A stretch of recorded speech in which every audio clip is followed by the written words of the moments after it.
గత 18 మాసాలుగా ప్రభుత్వం వచ్చిన తర్వాత కామారెడ్డిలో మరి బడుగు బలైన వర్గాలకు రిజర్వేషన్ కల్పిస్తామని చెప్పి మాయమాటలు చెప్పినటువంటి ప్రభుత్వాన్ని మరి ఏదైతే కర్రకు ముళ్ళు పెట్టి మరి రాష్ట్ర వ్యాప్తంగా సభలు సమావేశాలు పెట్టుకుంటూ మరి ముళ్ళు గుచ్చుతుంటే ఏదో తూతూ మంత్రంగా చేయాలనుకున్న ప్రభుత్వాన్ని అసెంబ్లీలో బిల్లు పెట్టే విధంగా గవర్నర్కు బిల్లు పోయే విధంగా ఆ బిల్లులు కూడా 2 బిల్లులు కూడా విద్యా ఉద్యోగ బిల్లు అలాగా రాజకీయ బిల్లు అలాగా పెట్టడంలో తెలంగాణ జాగృతి అధ్యక్షురాలు కవితమ్మ నాయకత్వంలో కుల సంఘాల సమక్షంలో రాష్ట్ర వ్యాప్తంగా జరిగినటువంటి ఏదైతే ఉద్యమాల ఫలితంగానే ఈరోజు ప్రభుత్వం దిగి వచ్చిందని చూసుకోవాలి.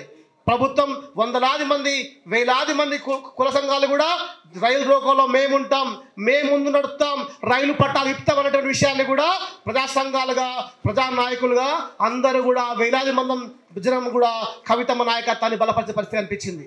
ఖచ్చితంగా ప్రభుత్వం కూడా ఈరోజు చూస్తున్నాం కదలికలు ఆర్డినెన్స్ తెస్తా అంటుందా, జీవో తెస్తా అంటుందా, షెడ్యూల్ 9లో చేరుస్తా అంటుందా, మరి ఇక్కడ చేర్చిన రాజ్యాంగబద్ధంగా 42% రిజర్వేషన్ కల్పించినాకనే ఎలక్షన్ పోవాలని చెప్పి కూడా యునైటెడ్ పూలే ఫ్రంట్ తరఫున ఖచ్చితంగా డిమాండ్ చేస్తున్నాం. ఖచ్చితంగా రాబోయే రోజుల్లో మేము అనుకుంటున్నాం మరి సబ్బండ వర్గాలు సబ్బన్న కులాలు అదేవిధంగా రాష్ట్రంలోని ప్రజా సంఘాలు రాజకీయ పార్టీలందరూ కూడా ప్రజా ఉద్యమంగా మేము అందరం కూడా బీసీలకు సామాజిక వర్గపడ కులాలకు కూడా రాజ్యాంగబద్ధంగా హక్కు కావాలన్నారు. కానీ హక్కులు వచ్చేటప్పుడు మరి ఎవరినో దిష్టి తాకినట్టుగా ఏదైనా ఇబ్బంది చేస్తే ఖచ్చితంగా చెప్తున్నాం మరి అందరికి కూడా సహకరించిన వాళ్ళకి పాదాయపనం చేస్తున్నాం, సహకరించిన వాళ్ళని కూడా బట్లాడుకుంటాం. ఇంకేం తప్పు చేయాలి కోర్టుకు పోవాలని చూస్తే మాత్రం ఖచ్చితంగా తెలంగాణ రాష్ట్రంలో సబ్బండ వర్గాలం బడుగు బలైన వర్గాలం ఎస్సీ ఎస్టీ బీసీ అందరం కూడా 90% జనాభా కూడా 1,00,000 డప్పులతో ఎవరు కేసేస్తే వాళ్ళ ఇంటి దగ్గర సాగు డప్పు కొడతామని చెప్పే విషయాన్ని కూడా గర్వంగా విజయంగా చెప్తున్నాం. ఖచ్చితంగా తూతు మంత్రం చేసేది కాదు, బీసీలకు వచ్చేటువంటి విజయంగా భావించాలి. ఆర్డినెన్స్ కానీ మనకు వచ్చే అవకాశాలకు కళ్ళల్లో ఒత్తులు పెట్టుకొని రాజకీయంగా వచ్చే హక్కు కూడా పూర్తిగా సాధించుకోవాలి. ఆత్మగౌరవం కోసం పోరాడుతున్నాం, ఆకలి కోసం పోరాడుతున్నాం. ఆత్మగౌరవంగా రాజకీయంగా వాటా 42% రావాలి. ఆకలితో ఉన్నటువంటి విధంగా ఆకలి తీర్చాలంటే విద్యా ఉద్యోగాలు కూడా అవకాశం రావాలి. ఆ ఆకలి తీరాలంటే విద్యా ఉద్యోగాలు కూడా ప్రభుత్వం ఇప్పటికీ చెల్లించకుండా దాని మీద మాట్లాడకపోవడం కూడా నా విద్యార్థులు ఉద్యోగులు కూడా రాజకీయ విద్యాపరంగా ఉద్యోగపరంగా చాలామంది నిరక్షరాస్యులుగా నిరుద్యోగులుగా మారిపోతున్నారు.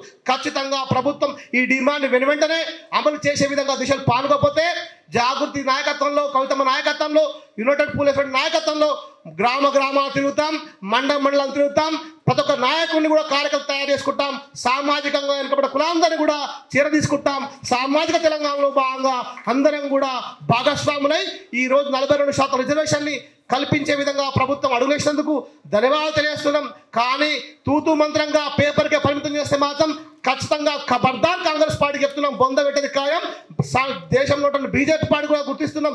మీరు ఏదో మరి ప్రభుత్వాలు అవకాశం మీరు ఇచ్చినటువంటి హక్కుదారు వచ్చేటువంటి క్యాబినెట్ సమావేశాలని గవర్నర్లు రాజకీయ దురుద్దేశంతో స్వార్థంగా వాడుకొని చాలా కేసులు కానీ చాలా తప్పుతో పెడుతున్నాయి. మేము ఖచ్చితంగా గుర్తున్నాం. కేంద్ర ప్రభుత్వాన్ని కూడా హెచ్చరిక జారీ చేస్తున్నాం. రాబోయే రోజుల్లో బీసీ ముఖ్యమంత్రి పేరుతో జపం చేస్తున్న పార్టీ కాబట్టి బీసీలుగా ఎదగాలంటే స్థానిక సంస్థల్లో సర్పంచులు జడ్పీటీసీలు ఎంపీపీలు గెలిస్తేనే నీ ఇంటికాడ కావాలి కాసే పదవి కూడా మాకు ఇవ్వడానికి ఎందుకు సిగ్గుపడుతున్నావు? నీ ఇంటికాడ కావాలి కాసే పదవులు వేయడం కూడా ఇంకా సిగ్గేస్తుంది. ఎట్లా ముఖ్యమంత్రి చేస్తావు? ఎట్లా ముఖ్యమంత్రి అయితే విషయాన్ని కూడా గుర్తుంచుకోవాలి.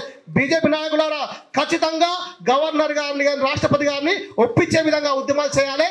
మాతో పాటు కలిసి రావాలని చెప్పి కూడా బీజేపీ నాయకులను కోరుకుంటూ ఈ అవకాశం ఇచ్చినటువంటి మరి పత్రికా మిత్రులకు మరి జాగృతి నాయకులు కవితమ్మ గారికి కూడా ధన్యవాదాలు తెలుస్తున్నాం.